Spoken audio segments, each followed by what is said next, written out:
Bismillahirrahmanirrahim. Bismillahirrahmanirrahim. Assalamualaikum warahmatullahi wabarakatuh. Syukur alhamdulillah kita bisa berjumpa lagi di channel ini. Sholawat dan salam selalu dan tetap tercurahkan kepada junjungan kita, Nabi besar Muhammad SAW. Allahumma sholli ala Sayyidina Muhammad wa ala ali Sayyidina Muhammad.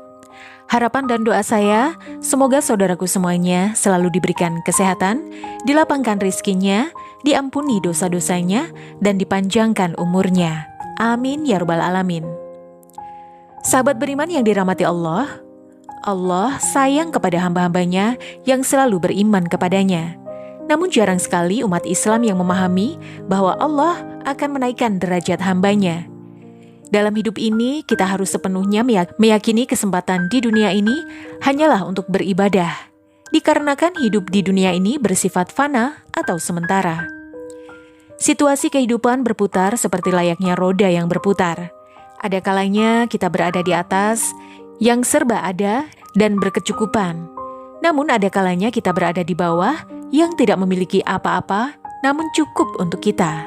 Namun di situasi inilah Allah memilih orang-orang untuk dinaikkan derajatnya.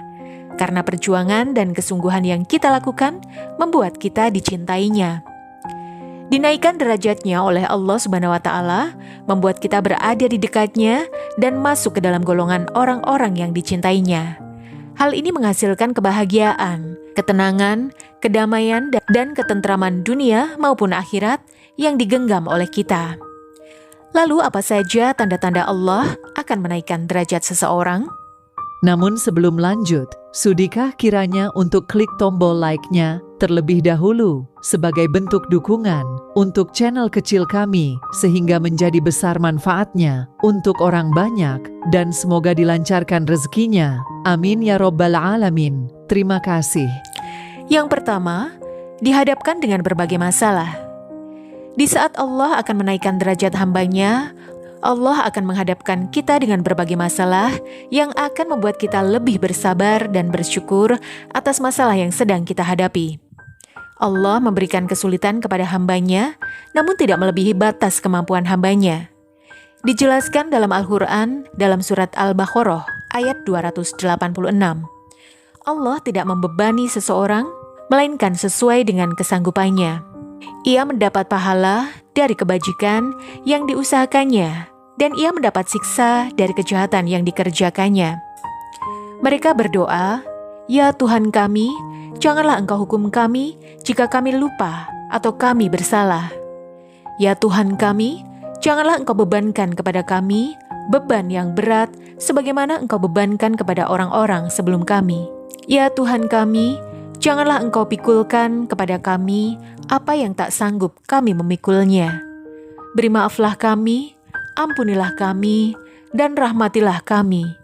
Engkaulah penolong kami, maka tolonglah kami terhadap kaum yang kafir." Dari ayat ini kita tahu bahwa batas kemampuan di setiap orang itu berbeda-beda dalam menghadapi ujian yang diberikan oleh Allah Subhanahu wa Ta'ala.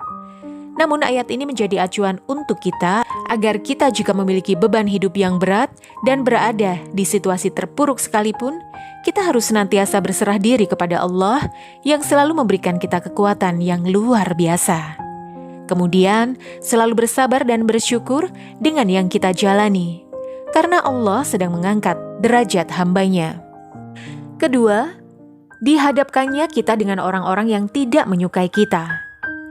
Pada fase ini kita diuji kembali dengan orang-orang yang tidak menyukai kita hingga kita seakan berada di titik paling lemah, di mana kita sedang berusaha menjadi seseorang yang lebih baik lagi dari sebelumnya. Pasti banyak sekali orang-orang yang akan menzolimi kita hingga melukai kita. Ini adalah ujian yang sangat berat, dikarenakan kita juga hidup berdampingan dengan banyak orang.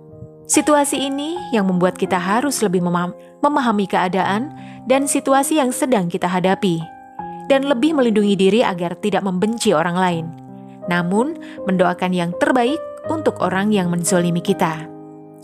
Ketika kita sudah berusaha, kita juga harus selalu ingat bahwa semua hal ini terjadi dikarenakan kehendak Allah Subhanahu wa Ta'ala yang sedang perhatian kepada kita. Dikarenakan Allah menjauhkan kita dari orang-orang yang tidak baik bagi kehidupan kita. Maka dari itu kita harus selalu bersabar dan selalu meminta perlindungan kepada Allah yang Maha Pelindung. Yang ketiga, mengalami kesedihan yang tiada hentinya. Ketika mengalami kesedihan dalam situasi penuh masalah bertubi-tubi, kita merasa sedih yang berkepanjangan. Masalah yang kita hadapi, baik besar maupun kecil, adalah tanda bahwa Allah sangat menyayangi hambanya.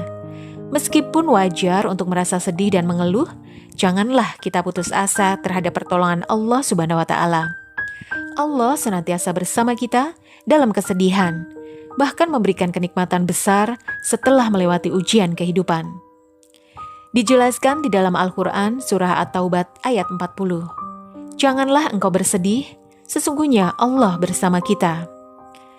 Kalimat ini bertujuan untuk menghibur dan mengingatkan hambanya bahwa Allah tidak pernah membiarkan seseorang hambanya berada di dalam kesedihan dan kepedihan. Allah Subhanahu wa Ta'ala tidak akan memberikan ujian kepada hambanya, melainkan sesuai dengan kemampuannya. Dalam keadaan yang sedang kita alami, kita harus selalu ingat bahwa Allah itu akan selalu bersama kita dalam keadaan apapun. Maka dari itu, kita harus berprasangka baik kepada Allah Subhanahu wa Ta'ala. Sahabat beriman yang dirahmati Allah, itulah beberapa tanda bahwa Allah akan menaikkan derajat kita. Wallahu a'lam bishawab. Demikian yang bisa saya bagikan, semoga bermanfaat untuk kita semua. Amin ya rabbal alamin. Wassalamualaikum warahmatullahi wabarakatuh.